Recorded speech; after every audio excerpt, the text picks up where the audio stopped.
Purvanchal university ఇది కేవలం university కాదు, మీ సక్సెస్ స్టోరీకి చిరునామా.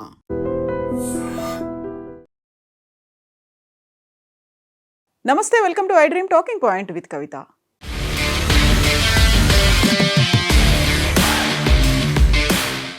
ప్రపంచవ్యాప్తంగా చమురు సంక్షోభం అనేది నెలకొంది.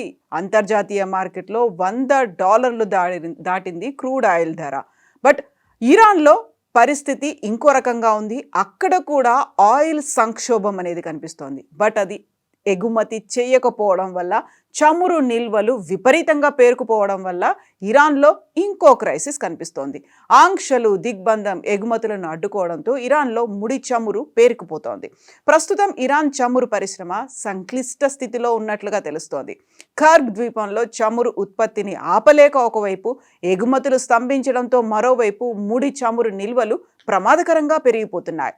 ఇరాన్ చమురు ఉత్పత్తిలో 90% పైగా ఉత్పత్తి చేసి 3 కోట్ల బ్యారెళ్ల వరకు ముడి చమురును నిల్వ చేయగలిగినటువంటి ఖర్గ్ ద్వీపంలో నిల్వ కేంద్రం హర్ముజ్ జలసంధిలో అమెరికా విధించిన దిగ్బంధం కారణంగా నిండిపోయే దశకు చేరుకుంది. ఇప్పుడు ఒక కీలక మలుపు ఆసన్నమైనట్టుగా కనబడుతోంది.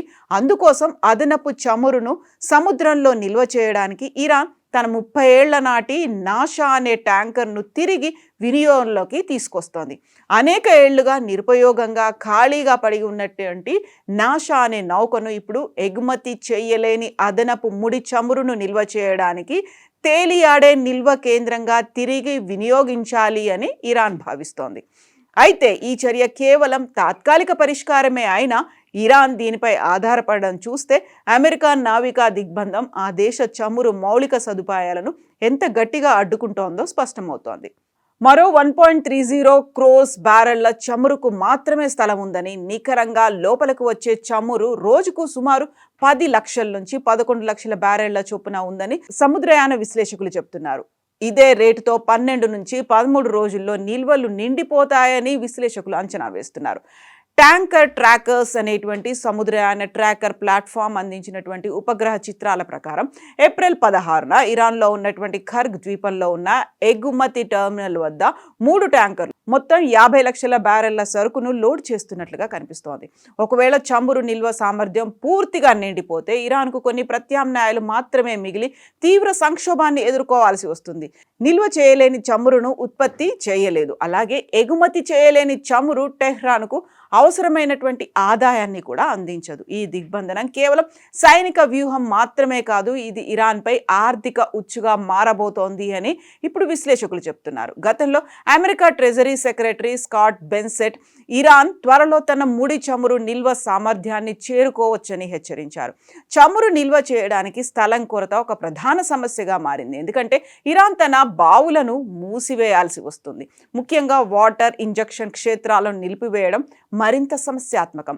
ఈ క్షేత్రాలు నిరంతరం పనిచేయాల్సిన అవసరం ఉంటుంది, లేకపోతే వాటికి తీవ్ర నష్టం జరిగి దీర్ఘకాలిక ఉత్పత్తి నష్టాలకు దారితీస్తుంది. చమురు, గ్యాస్ ఉత్పత్తిని ఒకేసారి ఆపితే నీటి ట్యాప్ను ఆపినంత సులభంగా అది ఆగిపోదు అనేది నిపుణులు చెప్తున్నారు. ఇది ఒక సంక్లిష్టమైన, తరచుగా కోలుకోలేని ప్రక్రియ అవుతుంది. ఫిబ్రవరి 28న ఇరాన్పై అమెరికా ఇజ్రాయెల్ యుద్ధం ప్రారంభమైనటువంటి వెంటనే టెహ్రాన్లో ఉన్నటువంటి అధికారులు హార్ముజ్ జలసంధిని మూసివేశారు. ఈ సీజ్ ఫైర్ కాలంలో గల్ఫ్ ఉత్పత్తిదారుల నుంచి ప్రపంచ చమురు, ద్రవీకృత సహజ వాయువు అంటే లిక్విఫైడ్ న్యాచురల్ గ్యాస్ సరఫరాలో 20% ఈ హర్ముజ్ జలమార్గం గుండానే రవాణా చేయబడేది. కీలకమైనటువంటి ఈ జలసంధి దాదాపుగా మూతపడడంతో ప్రపంచ చమురు, గ్యాస్ ధరలు ఆకాశాన్నంటాయి. అప్పటి నుండి ఇరాన్ ఆ జలసంధిని తన నియంత్రణలోకి తీసుకుంది. అయినప్పటికీ అది ఆ జలమార్గం ద్వారా తన సొంత ఇంధన ఉత్పత్తులను ఎగుమతి చేస్తూనే వచ్చింది. హర్ముజ్ జలసంధి ద్వారా జరిగే ఇరాన్ చమురు ఎగుమతులు దాని మొత్తం చమురు ఎగుమతులలో సుమారు 80% ఉంటాయి.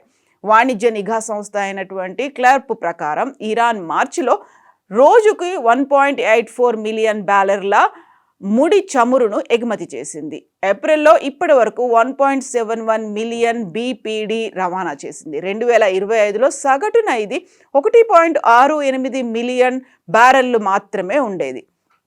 ఇక మార్చి 15 నుండి ఏప్రిల్ 14 వరకు 55.22 మిలియన్ బ్యారెళ్ల చమురుని ఎగుమతి చేసింది. Iranian light, Iranian heavy and Foroozan blend అని పిలిచే ఇరాన్ చమురు 3 ప్రధాన రకాల ధర గత నెలలో బ్యారెల్కు $90 కంటే తక్కువకు పడిపోలేదు. అంటే చాలా రోజుల్లో బ్యారెల్ ధర $100లను అధిగమించింది.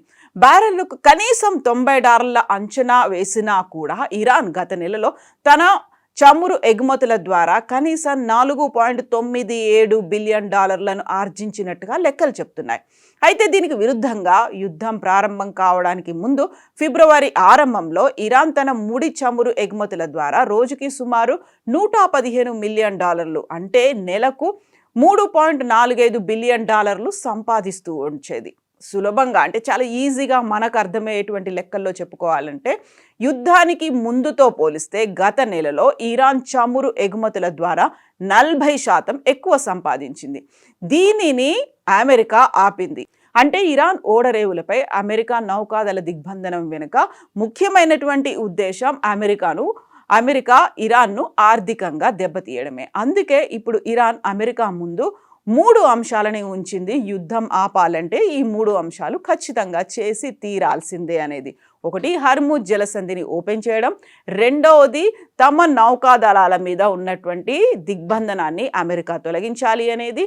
థర్డ్ పాయింట్, యురేనియం నిల్వలకి సంబంధించి చర్చ ఇప్పుడు కాదు తర్వాత ఎప్పుడైనా చేద్దాము అనేది.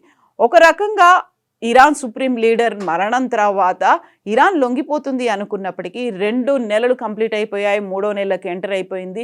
ఇరాన్ ఇంకా అదే కొనసాగిస్తూ వస్తున్నప్పటికీ కూడా చమురు నిల్వలు పేరుకుపోవడం వల్ల ఆర్థికంగా విపరీతమైనటువంటి నష్టం ఉండడంతో ఇప్పుడు అమెరికా దగ్గరికి 3 డిమాండ్లతో ఒక ప్రతిపాదన అయితే పంపింది. అలా యుద్ధాన్ని ఆపడం మాత్రమే కాదు, తమ చమురు ఎగుమతులను పెంచుకోవడం, దాని ద్వారా తాము ఆర్థికంగా బలపడ్డం. మరి అమెరికా ఏం చేయబోతోంది? ఇజ్రాయెల్ దానికి ఒప్పుకుంటుందా లేదా? బోల్డ్ అన్ని క్వశ్చన్స్ అయితే మిగులున్నాయి. మీరేమనుకుంటున్నారో కామెంట్స్ రూపంలో తెలియచేయండి.